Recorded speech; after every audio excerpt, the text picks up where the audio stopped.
गोर्खा जनमुक्ति मोर्चा मङ्पु लाब्दा समष्टि अधीनस्थ रङ्बी शाखा बुथ सङ्ख्या 24 103 104 को साङ्गठनिक सभा यहाँको सार्वजनिक भवनमा सम्पन्न भएको छ। एसडी मोक्तानको अध्यक्षतामा सम्पन्न भएको सभामा जिटिएद्वारा शाखामा भएको विकासमूलक कार्यहरूको गुणगान, सिन्कोनाबारे पार्टी अध्यक्ष विनय तामाङ अनि अनित थापाद्वारा भइरहेको सकारात्मक पहलको प्रशंसा गर्दै दुई नेताहरूले मात्र सिन्कोनाको समस्या पार लगाउने बताएका छन्।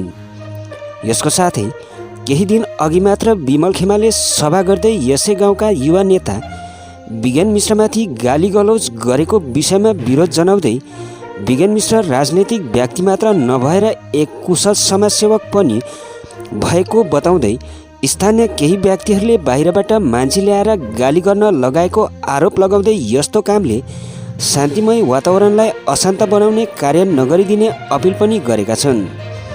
जयपति राईद्वारा सञ्चालित सभालाई विभोर तामाङ, रिनेश शेर्पा, अमृत खड्का, रञ्जित सिन्चुरी, सुदेश थापा, मिरेन लामा आदिले पनि सम्बोधन गरेका थिए भने सभामा मोर्चा समष्टि कार्यकारी सभापति अनिल छेत्री, समष्टि सभापति एडवर्ड लेप्चा, सचिव गगन राई, नारी मोर्चाबाट सूर्यमणि राई, बुनु थापा, युनियनका किसन बुढाथोकी कार्यालय प्रमुख कपिल लोहार, खरसाङ महकुमा समितिका विश्वर कार्की, युवा मोर्चा केन्द्रीय समिति प्रवक्ता अनित खाती, खरसाङ महकुमा समिति सचिव विज्ञान मिश्र, युवा मोर्चा समष्टि सचिव शरद थापा लगायत दुई बुथका प्रतिनिधि साथै समर्थकहरूको उपस्थिति रहेको थियो। अन्तर्गत रम्बी शाखा अधीनस्थ 103 अनि 104 बुथको संयुक्त आयोजनामा सम्पन्न हुन लागिरहेको सभामा यहाँहरू सम्पूर्णलाई न्यानो अभिवादन। र आज तपाईँहरूको यहाँनिर जुन एउटा सभा भयो है, यो सभा चाहिँ तपाईँहरूको खास के विषय लिएर तपाईँहरूको यो सभा भयो है? जस्तो कि अस्ति जुन यहाँनिर विमल खेमाको सभा भयो है, त्यसमा यहाँनिर गाली गलौजको कुराहरू भएको थियो। यही विषयलाई केन्द्र गरेर गर्नुभएको हो कि या तपाईँहरूको आफ्नै साङ्गठनिक कुराहरू छ? बताइदिनुहोस्। विशेष गरी सम्पूर्ण सोसियल मिडिया हेरेर बस्नुहुने सम्पूर्ण पहाडभरिका अनि मङ्पु क्षेत्रका सम्पूर्ण दर्शक महानुभावमा विशेष गरी म मङ्पु जनरल कमिटी सिपिडब्ल्यू अध्यक्ष हो र आज चाहिँ यो विशेष गरी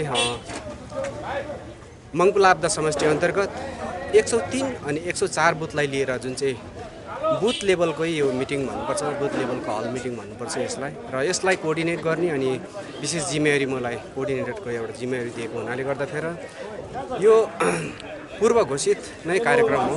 यो आजभन्दा प्राय 15-20 दिन अगाडि नै हाम्रो सेड्युलमा थियो र त्यस्तै प्रकारले विगत 4 तारिकको दिन लाब्दा विभागमा पनि हाम्रो कार्यक्रम भयो यस्तै प्रकारको। र यो विगत दिनाङ्क जुन चाहिँ विमल खेमाको जुन चाहिँ मिटिङ भयो, यहाँनिर सभा भयो, त्यसलाई काउन्टर गर्नको निम्ति होइन, अनि हामीले चाहिँ यो कार्यक्रम अग्रिम हामीले सेड्युल तयार पारिसकेका थियौँ। यसले गर्दाखेरि यो 8 तारिक आजको दिन चाहिँ हाम्रो रम्बी 103 अनि 104 बुथलाई लिएर गर्नुपर्ने सभा थियो र यसमा हाम्रो नेतृत्वहरूलाई कसैलाई पनि हामीले गाली गलौज गर्नु अनि कसैलाई पनि काउन्टर दिनको निम्ति हामीले सभा डाकेको होइनौँ।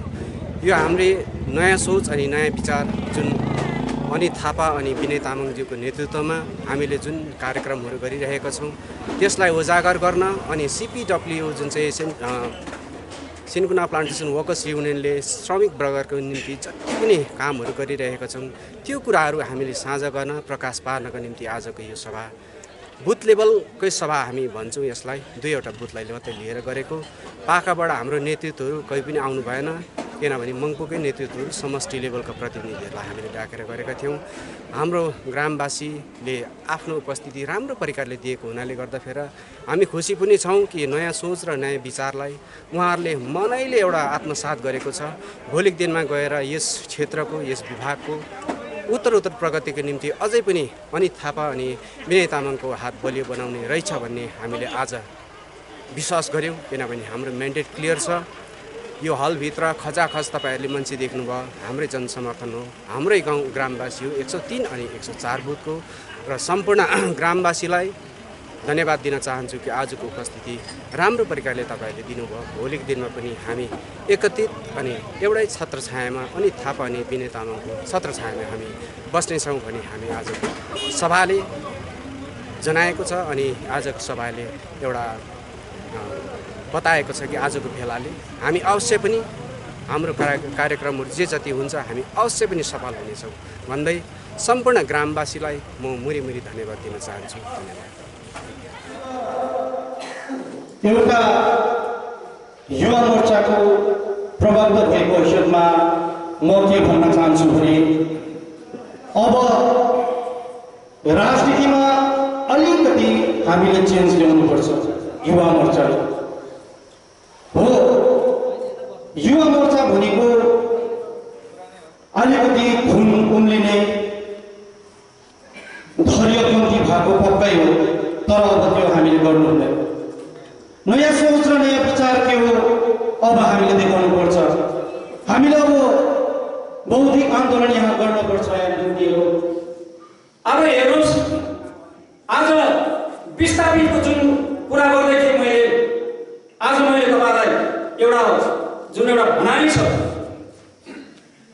मूर्खले चाहिँ आफ्नो भुलबाट सिक्नु अरे अनि ज्ञानीले चाहिँ अर्काको भुलबाट सिक्नु अरे भनेर भनेको छ।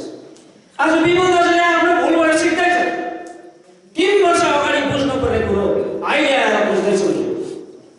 अन्तमा गएर आज महान गद्दार चाहिँ को भइरहेछ यो त प्रत्यक्ष छ, सबैले देखिरहेको छ। यसरी झुक्काउनु हुँदैन नि। अझै 2024 सालको कुरा गर्दैछ।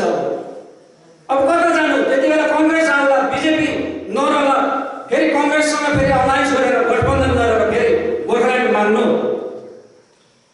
यो बडो चिन्ताजनक कुरो छ। र हामीले लहाइमा कहिले पनि राजनीति गर्नु हुँदैन।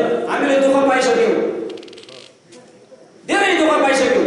आज सिन्कुना बगानमा हेर्नुहोस्, झन्डै ताला लागेको, भविष्य निधि कोषमा मान्छेको पैसा जम्मा नभएर मान्छेहरू अवकाश रिटायर हुने बेलामा उनीहरूको सर्भिस झन्डै ब्रेकअप भएको, त्यस्तो स्थितिमा यो सिन्कुना बगानलाई बचाएर ल्याइएको छ।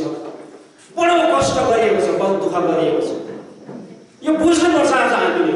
त्यस्तो परिस्थितिदेखि कसले जोगायो हामीलाई अनि हाम्रो काँसबासको सहरमा कसले सोचित थियो त भन्ने कुराहरू तपाईँ हामीलाई विदित छ। यसोस्ले गर्दाखेरि थुप्रै कुराहरू तपाईँलाई साझा गर्नु छ र म मञ्चमा निम्ताउँदछु केन्द्रीय समिति महासचिव भाइ अमृत खड्काज्यू, सिपिडब्ल्यू केन्द्रीय समिति उहाँलाई आफ्नो कुरा राखिदिनु अनुरोध जनाउँदछु। सिन्कुना बगान तपाईँ सम्पूर्णलाई थाहा छ, आन्दोलनहरूले पिसिन्दै सिन्कुना बगानको स्तर पनि खस्कदै प्रत्येक आन्दोलनसँगै सिन्कुना बगानको स्तर खसिएर तल झरेर गएको छ। तपाईँहरूले मलाई उदाहरण दिनुहोस्, कुन आन्दोलनले सिन्कुना बगानलाई फाइदा पुर्याएको छ? कुन आन्दोलनले सिन्कुना बगानलाई फाइदा पुगेको छ? तपाईँहरू सिन्कुना बगानलाई अथवा आन्दोलन, म नाम तोकेर भन्दिनँ, धेरै आन्दोलनहरू पछि यो सिन्कुना पनि पछि पर्दै गयो। यसैले मात्र सिन्कुना बगानको स्वार्थमा, मात्र सिन्कुना बगानमा भइरहेको समस्या अनि सिन्कुना बगानमा गर्नुपर्ने धेरै कामहरू थाँतीमा रहेको कारणले गर्दाखेरि हामीले नयाँ सोच अनि नयाँ विचारलाई हामीले पक्रेर अघि बढ्यौँ। जब नयाँ सोच अनि नयाँ विचारलाई हामीले हात समायौँ, तब नयाँ सोच अनि नयाँ विचारले पनि सिन्कुना बगानलाई आँखाले मात्र होइन, मनको आँखाले हेरिदिए उनीहरूले। प्रथम पहाडको इतिहासमा सिन्कुना बगानको आफ्नो केन्द्रीय समिति धेरै समयसम्म थिएन, अघिल्लो समयसम्म थियो होला। हामी धेरैलाई त्यो अघिल्लो समय थाहा पनि छैन। तर जब हामीले थाहा पायौँ, हामीले कसैसँग पढेस लागेर काम गर्नुपर्ने बाध्यता हामीले चाल पायौँ। र यो कुरा हामीले माननीय विनय तामाङज्यू अनि अनित थापाज्यू उहाँलाई यो कुरा हामीले रङ्गोमा राखेका थियौँ। र यो कुरा रङ्गोमा राख्दाखेरि उहाँले भन्नुभयो कि सिन्कुना बगानको आफ्नो जुन समस्याहरू छ, त्यो समस्याहरूलाई माथिल्लो स्तरसम्म उठाउनको निम्ति तिमीहरूले आफ्नो केन्द्रीय समिति चलाउनुपर्छ, उहाँले हामीलाई भन्नुभयो।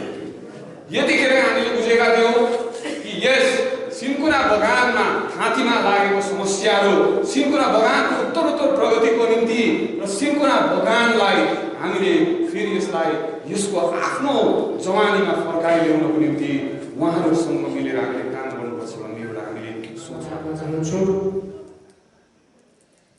र आउनुहोस् हामी अहिले कुन पार्टीमा छौँ भन्दा हाम्रो जातिको पार्टी, गोर्खा जातिको पार्टी र भगौरे नेताको पार्टी होइन। यो महासङ्ग्राम चलिरहेको बेलामा युद्धमा छाती थापेर अघि आउने नेताहरू दुईजना विनय तामाङ र अनित थापा, गोर्खाल्यान्डको निम्ति जेल बस्नुभएका नेताहरू र उहाँले जनता बचाउनको निम्ति 2017 को अक्टोबरमा जुन घोषणा कर्सियङबाट गर्नुभएको थियो, त्यो घोषणा तपाईँ र मलाई बचाउन गर्नुभएको घोषणा थियो र त्यो घोषणा यो झन्डा बचाउन गरिएको थियो। त्यो घोषणा यो जातिको पार्टी बचाउन गरिएको थियो। नत्र तपाईँ र मलाई थाहा छ त्यो समयमा यदि उहाँहरूले त्यो निर्णय नलिदिएको भए सायद हामी दार्जिलिङका हाम्रो सन्तान आधा सरो मरिसकेको हुन्थ्यो र आधा सरो मर्नु दिएनन् उनीहरूले। तपाईँ र मलाई बचाउने काम गर्नुभएको थियो। त्यो कर्सियङको जनसभाबाट उहाँहरूले 105 दिनको स्ट्राइकलाई फिर्ता लिएर हरेक प्रकारको यातनामा गोर्खे सन्तान परिसकेको थियो र त्यो समयबाट तपाईँ र हामीलाई अलग्गै बचाएर उहाँहरू दुईजना अगाडि छाती थापेर तपाईँ र मलाई बचाउनको निम्ति अघि आउनु भएको थियो 2017 को अक्टोबर महिनामा। र त्यो समय तपाईँ र हामीलाई थाहा छ त्यो समय गद्दार र माटो बेचुवाको लालसामा लागेको थियो। तथापि उहाँले दार्जिलिङको जनताको दुखेसो बुझ्न, दार्जिलिङको जनतालाई परेको पीर मर्काहरू हटाउन उहाँले दिन रात मेहनत गर्नुभयो र आज 3 वर्षपछि तपाईँ र हामीले देखिरहेका छौँ माटो बेचुवा गद्दार हो यो नेताहरू। यो नेताले बङ्गाल सरकारसँग साँठगाँठ गरेर राजनीति गर्दैछ भन्नेहरू अब फेरि त्यही बङ्गाल सरकारको शरणमा गएर आत्मसमर्पण गरेर फेरि यहाँनिर टाउको भएको झन्डाहरू फरफराउन थालेको तपाईँ र हामीले देखिरहेका छौँ। र यो टाउको भएको झन्डा भनेको व्यक्ति पुज्ने झन्डा हो, व्यक्ति पुज्ने, इन्डिभिजुअलिटी पुज्ने झन्डा हो। र तपाईँ र हामी जुन झन्डामा छौँ यही झन्डामा गोर्खाल्यान्डको डिमान्ड भएको थियो त्यति बेला। र यही झन्डालाई, यही पार्टीलाई, यही जातिलाई बचाएर ल्याउने नेता भनेको दार्जिलिङ पहाड मात्रै 2टा नेता छन्। र हामीलाई स्पष्ट भइसकेको छ अब दार्जिलिङ पहाडमा 2 जना नेता हुनुहुन्छ, विनय तामाङ र अनित थापा। र उहाँको नेतृत्वमा यो 3 वर्षको अवधिमा तपाईँले हेर्नुहोस् मङ्पुमा पनि मङ्पु समष्टिले उहाँको नेतृत्वमा जबदेखि यो पार्टी यो सङ्गठन सुरु गरे तबदेखि 3 वर्षभित्र मङ्पुमा हेर्नुहोस् राजनीतिक क्रियाकलापमा 1 जना मान्छेले थप्पड खाएको रेकर्ड छैन। यहाँ एक दिन एउटा दोकान बन्द भएको रेकर्ड छैन। कुनै दिन यहाँ मङ्पुको शान्ति श्रृङ्खलामा कुनै प्रकारको विशृङ्खलता आएको छैन एक दिन पनि। त्यसोले गर्दाखेरि अब हामीले यो पार्टीलाई यो 3 वर्षसम्म हामीले जुन शान्तिप्रिय ढङ्गमा आन्दोलनदेखि मोडिएर जनतालाई बचाउने तर्फमा जब लागि पर्नुभयो हाम्रो माननीय 2 नेताहरू, तबदेखि दार्जिलिङ पहाडभरि नै तपाईँ र हामीले हेर्दाखेरि 1 जना मान्छेले थप्पड खाएको इतिहास छैन यो 3 वर्षभित्रमा। यसोले विगतको केही दिनमा यो कम्युनिटी हलमा गोर्खा जनमुक्ति मोर्चा विमल पन्थीले जुन चाहिँ सभा गरेर गए त्यो सभा हुने बित्तिकै आज अनित अनि विनय पन्थीले किन सभा गर्यो भन्ने प्रश्न तपाईँहरूको मनमा होला। तर यो सभा गर्दा जुन चाहिँ हाम्रो सेड्युल थियो, जुन चाहिँ आजको मिति तय भएको थियो त्यो तय हामीले अघिल्लै पहिला नै हामीले रवि विश्वकर्मा सभा गर्नुपर्छ भनेर हामीले डेट फिक्स गरेका थियौँ। र पूर्व वक्ताहरूले तपाईँलाई जति पनि कुराहरू भनेर जानुभयो, उहाँहरूले यथार्थ कुरा गरेर जानुभएको छ।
बस्ने प्रयास गर्दैछ त्यसको विरोध हामीले गरेका छौँ र नयाँ सोच र नयाँ विचार भनेको हामीले गोर्खाल्यान्ड ल्याउँछौँ आजै गोर्खाल्यान्ड ल्याउँछौँ भनेर जनतालाई हामीले झुटो आश्वासन दिएका छैनौँ र हिजो अस्तिको दिनमा जुन चाहिँ विमलपन्थीले यो कम्युनिटी हलमा सभा गरेर बस्नु गयो र हाम्रो आदरणीय भाइ सञ्जय पारी बनाउनु भएको भाइले दार्जिलिङको सम्पूर्ण गोर्खा जनमुक्ति मोर्चा विमलपन्थीको भाइलाई बोलाएर यो कम्युनिटी हल हराउने प्रयास गर्यो तर आज हेर्नुहोस् रम्बिक कमानको हाम्रो दाजुभाइले कुरा बुझिसक्नु भएको छ कि नयाँ सोच र नयाँ विचार भन्ने कुरो र आजको जुन चाहिँ उपस्थिति छ त्यो उपस्थितिले आज प्रमाणित भइरहेको छ कि दार्जिलिङमा अब अशान्ति होइन दार्जिलिङमा हामी शान्ति चाहन्छौँ दार्जिलिङमा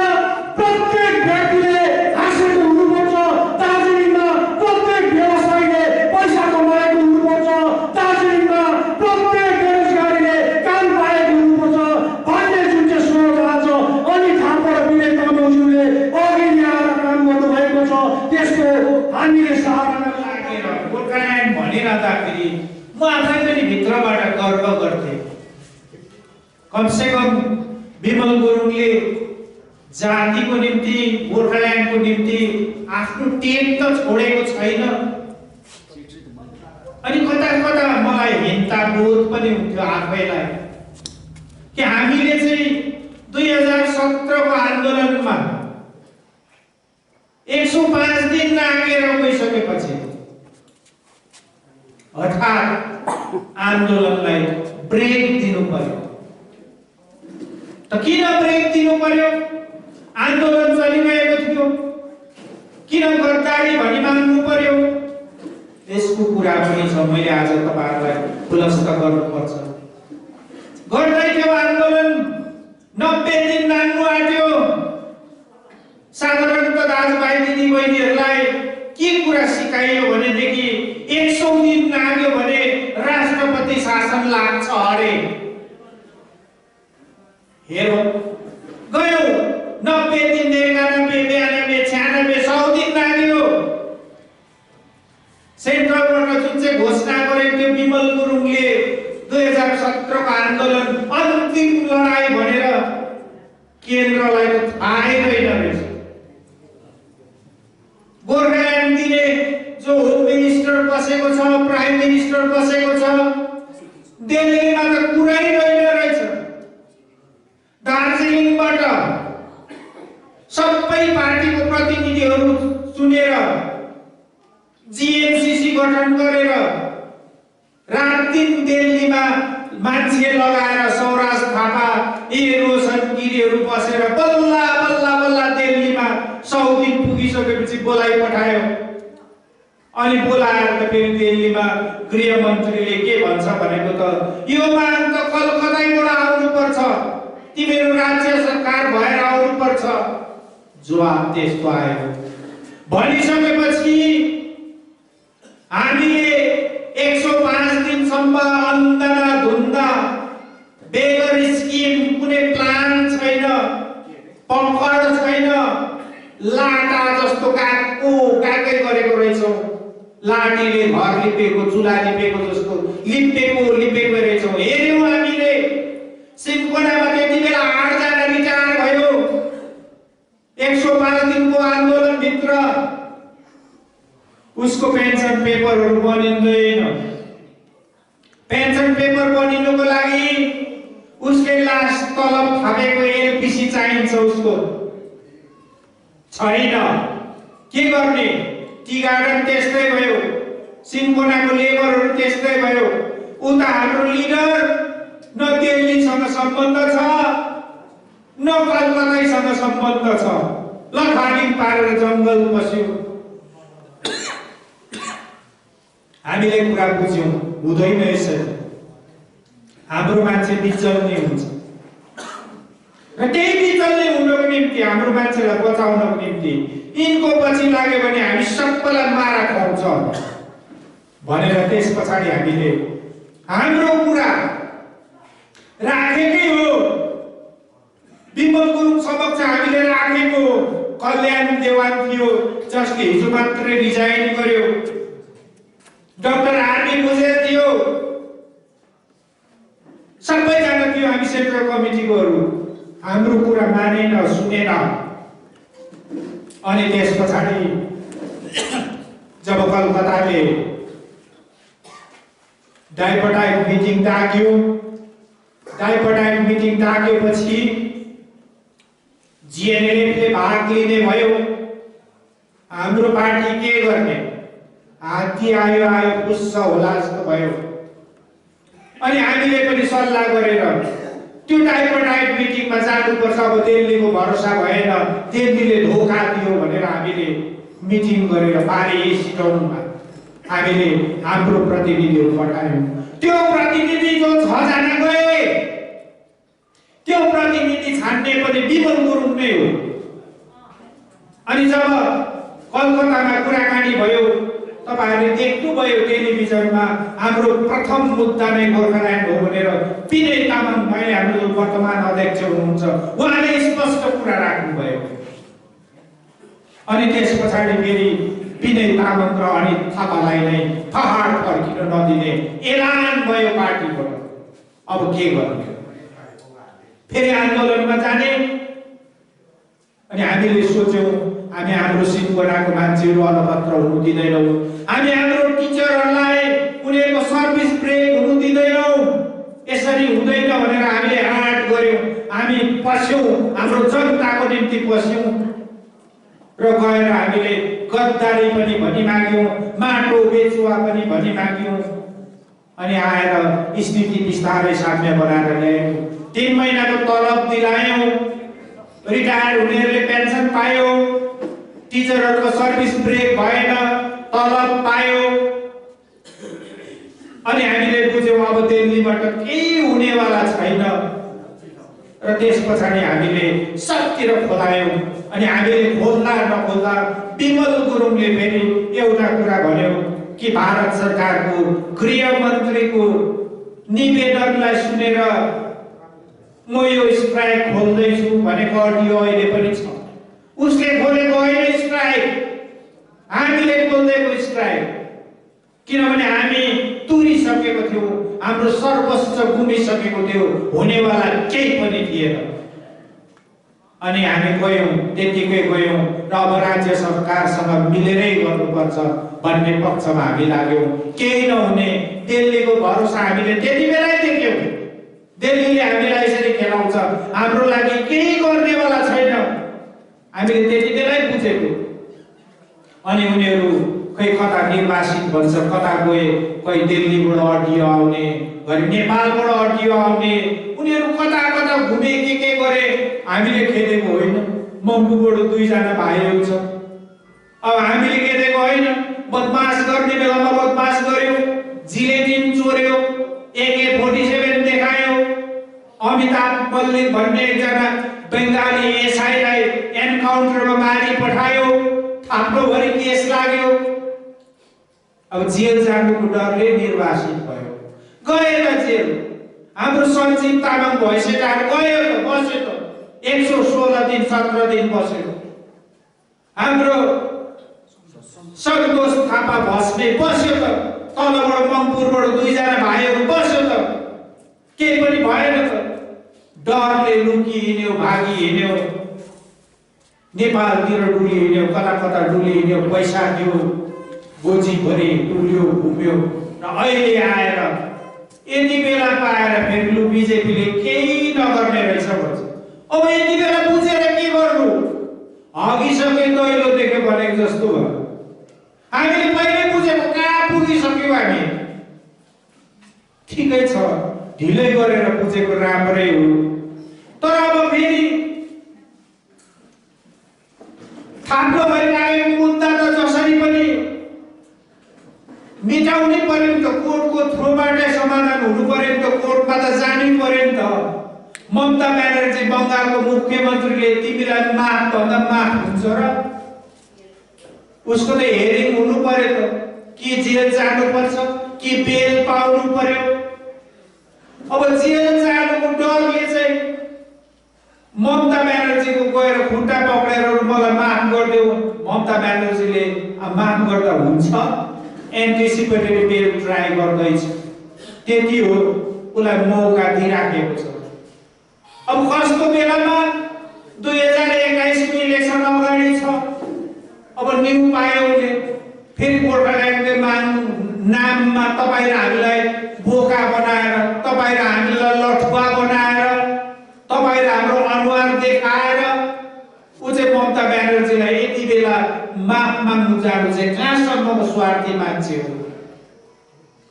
र त्यसले गर्दाखेरि जानु थियो भने जानु नि त, कोर्टमा गएर सरेन्डर गर्दा हुन्थ्यो त, 90 दिन जेल राख्थ्यो होला, 2 महिना जेल 3 महिना जेल राख्थ्यो होला, कमसेकम इज्जत त हुन्थ्यो।